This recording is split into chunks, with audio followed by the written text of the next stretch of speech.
আমরা একসাথে কাজে গেলে ঠিক এরকমই আর কি মজাই করি। 22শে জানুয়ারি ম্যামের ব্রাইডাল ওয়ার্ক ছিল, আর আমি আর পায়েল গেছিলাম ম্যামকে হেল্প করার জন্য। কাজ শেষ করার পর দুজনের খুব খিদে পাচ্ছিল, তাই এখন দুজনে মিলেই ফন্দি করে চলে এসেছি স্টার্টার খেতে। বরাবরের মতোই আমার অবস্থা ঝোড়ো কাকের মতো হয়ে আছে, তাই বসে বসে একটু লিপস্টিক পরছি, কিন্তু সেটা নিয়েও ওরা আমাকে লেগ ফুল করছে। ও মা, তার মাঝেই পায়েলকে দেখি হাতে ক্যামেরা নিয়ে সে আবার ফটো তোলার চেষ্টা করছে।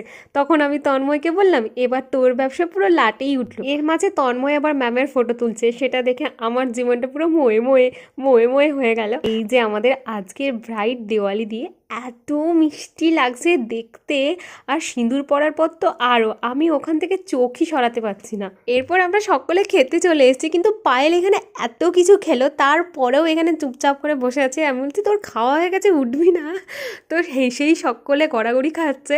মানে আমরা বসে গেছি, কিন্তু আগে যারা খেয়েছে তাদের প্লেটটাই পরিষ্কার করেনি, বাকিটা থাকছে নেক্সট পার্ট।